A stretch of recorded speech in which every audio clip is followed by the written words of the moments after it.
प्रिय साथियों, अपना दोस्त जी के चैनल पर आप सभी का स्वागत है कि सोचने से कहाँ मिलते हैं तमन्नाओं के शहर, चलना भी पड़ता है मंजिल को पाने के लिए। तो आइए, अपना दोस्त जी के चैनल के साथ में आरपीएससी के एग्जाम सेकंड ग्रेड और फर्स्ट ग्रेड की तैयारी कर रहे थे अपन। हिंदी साहित्य के विशेष नोट्स बहुत से विद्वानों की कक्षाओं को लेकर के, बहुत से विद्वानों की किताबों को देख करके तैयार किए गए हैं। उम्मीद करता हूँ आपके लिए उपयोगी साबित हो गए। आधुनिक काल की प्लेलिस्ट के अंतर्गत अपन ने छायावाद तक कंप्लीट कर लिया था। जयशंकर प्रसाद और कामायनी का विस्तार से वर्णन इसके पिछले वीडियो में किया गया था। इसकी प्लेलिस्ट इस वीडियो के डिस्क्रिप्शन में है, वहां से आप वो वीडियो देख सकते हैं। छायावाद के बाद में हिंदी साहित्य के समानांतर तीन काव्य धाराएं अलग अलग तरह से चली थी, जिसमें पहली थी व्यक्ति चेतना प्रधान काव्य धारा। तो छायावाद के बाद में इसके समांतर तीन प्रकार की काव्यधाराएं चली, जिसमें एक थी व्यक्ति चेतना प्रधान काव्यधारा, जिसे हालावाद कहा जाता है। दूसरी रही राष्ट्रीय सांस्कृतिक काव्यधारा और तीसरी समष्टि प्रधान या जिसे सामाजिक काव्यधारा कहते हैं। ये छायावाद के समांतर चलने वाली काव्यधाराएं थी। इनको पूर्ण रूप से छायावाद में नहीं रखा जा सकता। इनकी समय सीमा लगभग छायावाद के साथ रही थी 1933 से 1936 तक। देखते हैं छायावाद में और इन काव्यधाराओं में क्या समानता रही और क्या अंतर रहे हैं। आज इस वीडियो में अपन व्यक्ति चेतना प्रधान यानी हालावाद के बारे में विस्तार से पढ़ेंगे। हालावाद की समय सीमा 1933 से 1936 तक मानी जाती है। छायावाद के समांतर जिन कवियों ने निजी अनुभूति के आधार पर प्रेम, मस्ती एवं हम से संबंधित काव्य लिखा, उनके द्वारा रचित काव्य व्यक्ति चेतना प्रधान या हालावाद के नाम से जाना जाता है। छायावाद के अंदर जो काव्य था और हालावाद में अंतर है कि निजी अनुभूति परक काव्य हालावाद के अंतर्गत था। हालावाद शब्द के प्रथम प्रयोक्ता नंद दुलारे वाजपेयी थे। हालावाद के प्रवर्तक हरिवंश राय बच्चन है। बहुत ही महत्वपूर्ण प्रश्न दोनों है ये कि हालावाद शब्द के प्रथम प्रयोक्ता नंद दुलारे वाजपेयी, प्रथम प्रयोक्ता नंद दुलारे वाजपेयी थे और हालावाद के प्रवर्तक हरिवंश राय बच्चन माने जाते हैं।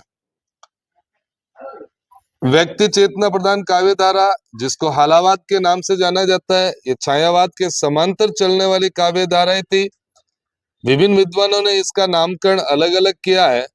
रामचंद्र शुक्ल ने इसको स्वच्छंदतावादी काव्यधारा कहा है। तो हालावाद को या व्यक्ति चेतना प्रधान काव्यधारा को रामचंद्र शुक्ल ने स्वच्छंदतावादी काव्य कहा है, नंद दुलारे वाजपेयी ने हालावाद कहा है, डॉक्टर नगेंद्र ने व्यक्तिवादी गीति कविता कहा है। डॉक्टर नगेंद्र ने व्यक्तिवादी गीति कविता कहा है। गुलाब राय जी ने रोमांसवाद कहा है और गणपति चंद्र गुप्त और हरिवंश राय बच्चन ने व्यक्ति चेतना प्रधान काव्य। तो व्यक्ति चेतना प्रधान काव्य गणपति चंद्र गुप्त और हरिवंश राय बच्चन, रोमांसवाद गुलाब राय, व्यक्तिवादी गीति कविता डॉक्टर नगेंद्र, हालावाद नंद दुलारे वाजपेयी और स्वच्छंदतावादी काव्य किसने कहा था? रामचंद्र शुक्ल ने कहा था। हालावाद के प्रमुख कवियों को कालक्रम के अनुसार देखते हैं।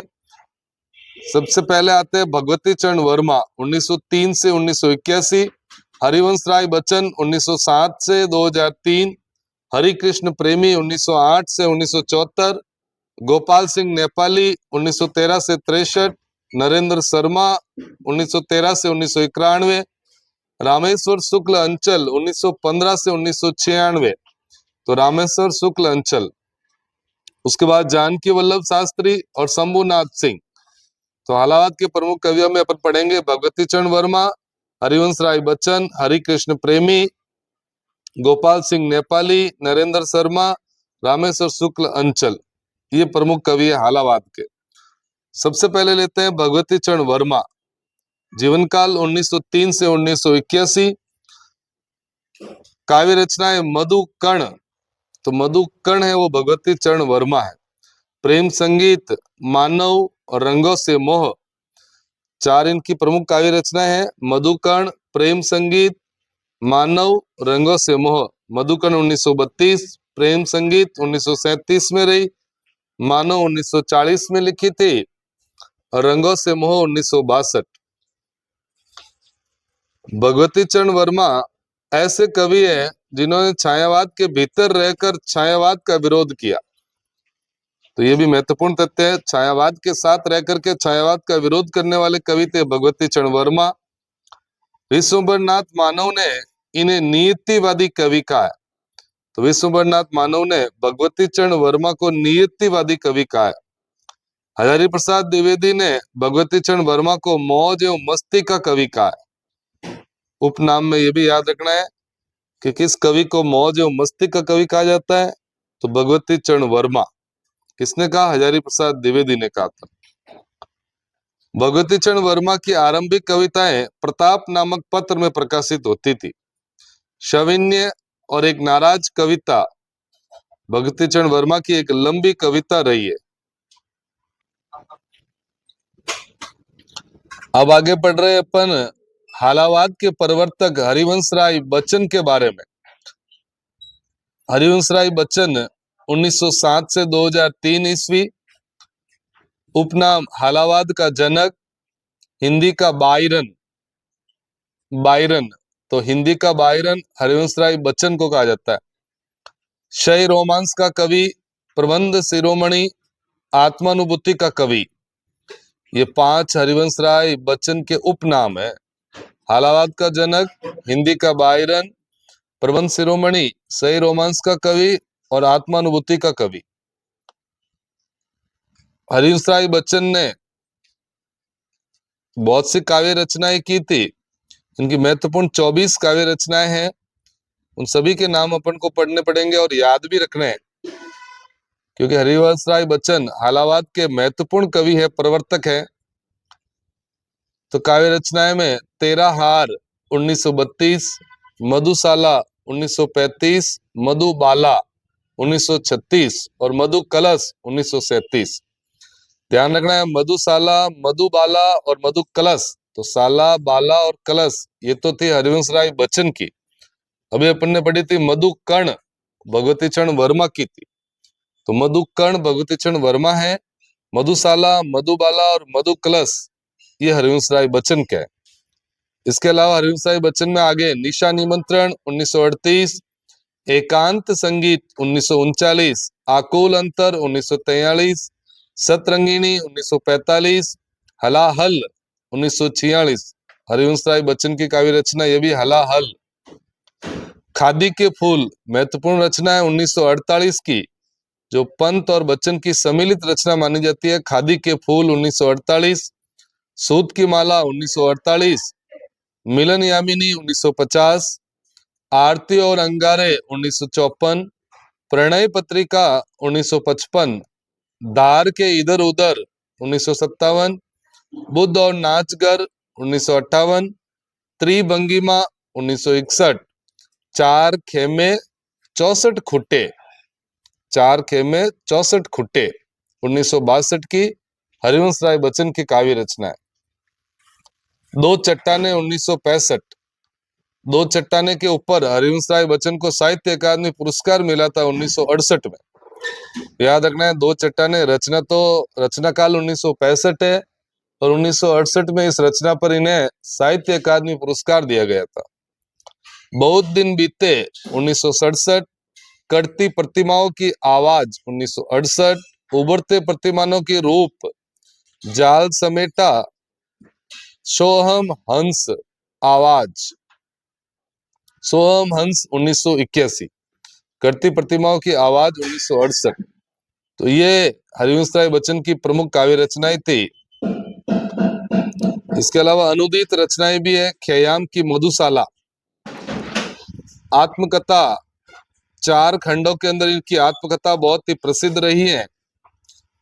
तो 4 खंड, इसके ऊपर महत्वपूर्ण प्रश्न बनता है, कभी क्रम का बनता है, कभी कवि का बनता है, लेखक का भी सवाल बनता है। तो क्या बोलूं क्या याद करूं 1969 हरिवंश राय बच्चन की आत्मकथा का पहला खंड 1969 में सामने आया, उसका नाम था क्या बोलूं क्या याद करूं। 1970 में नीड का निर्माण फिर 1978 में बसेरे से दूर और 1985 दसम द्वार से सोपान तक। तो ये 4 खंड थे। इसको याद करने के लिए एक छोटी सी ट्रिक भी बनाई है, इससे आप याद रख सकते हैं। क्या नीड बसा 10 दिन, क्या नीड बसा 10 दिन। तो क्या से क्या बोलूं क्या याद करूं, नीड का निर्माण फिर बसा से बसेरे से दूर और 10 दिन से याद रखना है दसम द्वार से सोपान तक। तो हरिवंश राय बच्चन की आत्मकथा के 4 खंड। शॉर्ट ट्रिक है, क्या नीड बसा 10 दिन। हरिवंश राय बच्चन की प्रथम कविता पुष्प मानी जाती है। हरिवंश राय बच्चन की महत्वपूर्ण काव्य कृतों की विशेषताएं अपन पढ़ते हैं विस्तार से। इनमें निशा निमंत्रण 1938 की रचना है। निशा निमंत्रण पहली पत्नी श्यामा देवी के निधन से उत्पन्न पीड़ा का चित्रण है। तो हरिवंश राय बच्चन की पहली पत्नी श्यामा देवी के निधन के बाद में दुख और पीड़ा का चित्रण निशा निमंत्रण में किया गया है। इस संग्रह की सबसे प्रसिद्ध कविता आत्म परिचय है। तो आत्म परिचय किस में संकलित है, निशा निमंत्रण में। अगली काव्य रचना है इनकी बंगाल का अकाल। इसमें बंगाल के अंदर हुए अकाल का, शोषितों के प्रति सहानुभूति और फ्रांसीसी क्रांति का चित्रण भी बंगाल के अकाल से जुड़ा हुआ। तो हरिवंश राय बच्चन की किस काव्य रचना में फ्रांसीसी क्रांति का चित्रण मिलता है, तो वो हो गई बंगाल के अकाल। खादी के फूल 1948 पंत और बच्चन की संयुक्त काव्य रचना है। खादी के फूल गांधी जी को श्रद्धांजलि देने के रूप में लिखी थी खादी के फूल। सूत की माला 1948, खादी के फूल और सूत की माला दोनों 1948 की रचनाएं, दोनों गांधी जी को समर्पित है।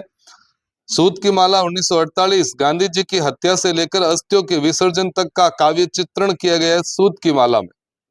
आरती और अंगारे 1954 हिंदी के प्रसिद्ध कवियों की प्रशंसा की गई है आरती और अंगारे नामक काव्य रचना में। त्रिभंगिमा, ये गीत है त्रिभंगिमा 1961। बाल दिवस, सैनिक जीवन और प्रयाण से संबंधित गीत, पंचशील के प्रति अनास्था इसमें प्रकट की गई है। बुद्ध और नाचगर, विश्वासघाती मित्रों पर प्रहार किया गया। बुद्ध और नाचगर। हरिवंश राय बच्चन की एक रचना है मिलन यामिनी, वो प्रणय पत्रिका, ये भोगवाद पर आधारित है। धार के इधर उधर, व्यक्ति चेतना के साथ यथार्थवाद, यानी पंचशील के सिद्धांतों के प्रति अनास्था धार के इधर उधर में। दो चट्टाने बहुत ही महत्वपूर्ण रचना है हरिवंश राय बच्चन की। प्रेम, मस्ती और यथार्थवाद से संबंधित कविताएं दो चट्टाने में संकलित है।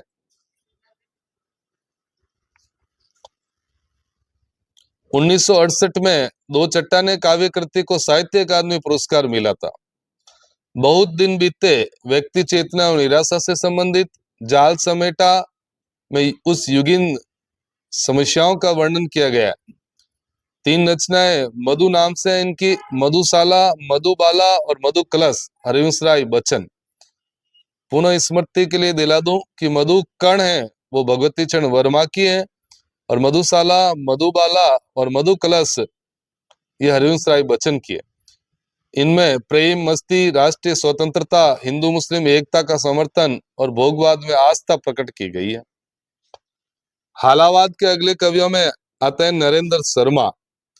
नरेंद्र शर्मा की प्रसिद्ध काव्य रचनाएं, एक तो प्रभात फेरी, प्रवासी के गीत, +1, मिट्टी और फूल। तो मिट्टी और फूल नरेंद्र शर्मा।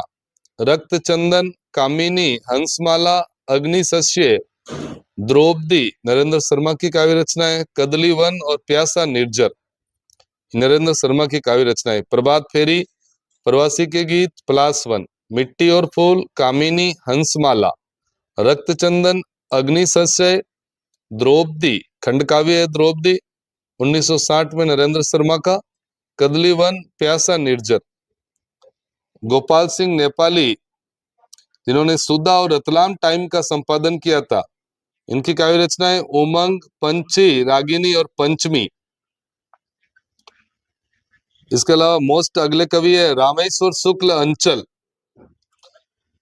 इनकी रचना है मधुलिका। तो ये भी मधु नाम से हालावाद में 5 रचनाएं हैं। मधुकर्ण भगवती चरण वर्मा की, मधुशाला बाला और कलश हरिवंश राय बच्चन की, और मधुलिका रामेश्वर शुक्ल अंचल की। इसके अलावा अपराजिता, किरण बेला, करीर, लाल चुनर, वर्षांत के बादल, विराम चिन्ह रामेश्वर शुक्ल अंचल। याद रखना, विराम चिन्ह रामविलास शर्मा का प्रसिद्ध निबंध भी है। तो निबंध पूछे तो वो रामविलास शर्मा है, और काव्य रचना पूछे विरामचंद तो रामेश्वर शुक्ल अंचल की है। अंचल जी मूलतः प्रेम और रोमांस के कवि हैं। हिंदी में मानसलवाद के प्रवर्तक रामेश्वर शुक्ल अंचल माने जाते हैं। इनकी आरंभिक रचनाएं हालावाद में आती है तथा बाद की कविताएं यथार्थवाद और प्रगतिवाद से संबंधित है। तो अपन ने छायावाद के समकक्ष चलने वाली 3 काव्य धाराओं में आज हालावाद के बारे में पढ़ा। अपना दोस्त जी के चैनल पर वीडियो को पूरा देखने के लिए हृदय से आभार।